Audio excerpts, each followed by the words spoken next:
Hi mga kaibigan, magandang araw. Welcome and welcome back dito sa ating YouTube channel. My name is Mary Ann Bunton. And for today's video mga kaibigan, pag-uusapan po natin yung mga skills na dapat po natin i-prepare para tayo po ay makahanap ng trabaho or makapag-apply tayo ng freelance job mga kaibigan na napaka-in-demand ngayon, hindi lamang dito sa ating bansa. Okay?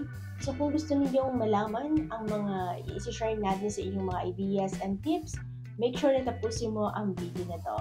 So alam niyo ba mga kaibigan, sa panahon ngayon ay kailangan talaga natin na maghanap tayo ng trabaho, especially sa mga mami dyan, mga walang ginagawa sa kanilang tahanan at naghahanap pa rin po ng trabaho. And syempre mga kaibigan, ito po yung isi-share natin na freelance job ay ito po ay totoong trabaho, okay? So ang work from home mga kaibigan, ang pinagkaiba ay sa bahay po tayo nagtatrabaho, hindi sa mga opisina, alright?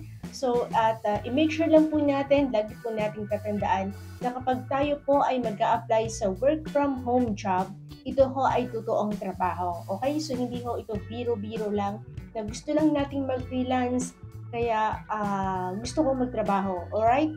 So, dito pag-uusapan natin yung mga potential income ng isang freelance job at ano-ano ba yung mga pwede nating pag-aralang mga skills para tayo po ay makapagtrabaho ng sa bahay lamang. Alright? So, syempre mga kaibigan, marami kasing mga nagtatanong sa atin kung ano ba yung mga skills na pwede nilang pag-aralan para sila ay makahanap ng trabaho online. Alright? At saan ang mga website ba sila pwedeng mag-apply? Okay? So, maraming website mga kaibigan na pwedeng nating applyan as freelance job. Alright? So marami po tayong nakikitang mga pwede nating pag-applyan. Yun nga lang, di ba?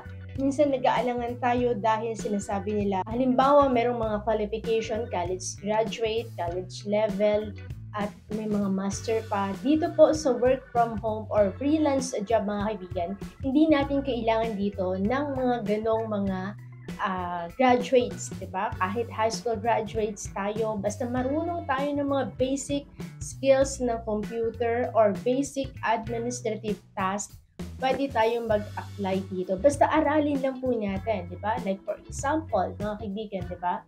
Magaling tayong encode, magaling tayong gumawa ng PowerPoint presentation, at marami pang iba mga kaibigan. At syempre ito mga kaibigan tatlo lang yung kailangan natin dito para tayo ay mag-apply ng freelance job para sa aking mga kaibigan. Okay? So ano-ano nga ba yung mga kailangan natin na ihanda para makapag-apply tayo sa freelance job? So siyempre kailangan natin ng laptop natin or computer, kailangan natin yan, cellphone, tapos internet, at saka skills, di ba? 4 pala. Alright? So yun yung kailangan natin guys. And syempre, tatanungin niyo naman ako ano ba yung mga qualifications, ano ba yung mga kailangan dito. Eto once again, sinasabi ko natin, hindi natin kailangan dito na tayo ay college graduate as long as marunong tayo ng mga simple tasks. Ano-ano nga ba yung mga simple tasks na to? Okay? So, ito yung mga administrative tasks, scheduling management, creating presentation, logo making, PowerPoint, yung mga simple tasks ng mga kaibigan na pang-office, yun yung mga kailangan lang natin dito.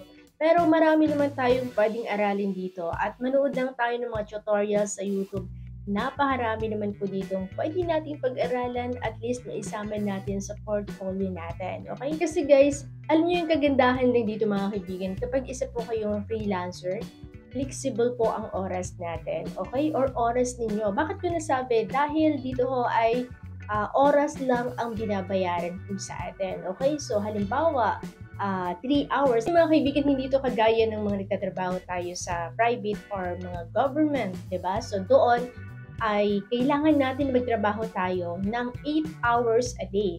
So dito mga kaibigan, halimbawa, magtatrabaho ka ng 8 hours. Tapos sasabihin sa'yo ng client, pwede ka magtrabaho ng 2 oras, 3 oras, depende, basta ma-meet mo or matapos mo yung 8 hours na trabaho mo. So dito mga kaibigan, oras ang binabayaran po sa atin. For example, magtatrabaho lang tayo sa loob ng isang araw ng 5 oras. Okay? So, depende yan kung magkano yung oras na i-offer mo sa kanila. For example, ang per hour mo is 300 pesos. Depende po yan. Kasi kung beginner ka pa lang, pwede kang mag-rate ng sarili mo. Halimbawa, pwede kang magbigay ng, ang per hour mo is 200 pesos or 250 kasi nagsisimula ka pa lang. Kumbaga gusto mo lang mangalap ng experience. Pwede kang magbigay ng halimbawa 150. Beginner ka pa lang. Ibig sabihin wala ka pang experience. Doon ka pa lang kumukuha ng experience. Like for example, tumagal ka na, pwede ka nang tumaas. Alright? So pwede ka nang magbigay ng siguro mga 5 dollar per hour or halimbawa palagay natin $8 per hour, parang ganon. So sa next video natin mga kaibigan, tatalakayin naman po natin kung magkano nga ba yung mga sinasahod ng mga freelance, mga virtual assistant. Kasi depende po yan eh. Marami po kasi yan mga kaibigan eh. When we say virtual assistant, marami na po yan siya. Halimbawa, researcher, online researcher, typing job, transcription, yun po yung mga sinasabing mga virtual assistant. Halimbawa, tawag dito, researcher ka. So, ang tawag din sa'yo is virtual assistant. Alright?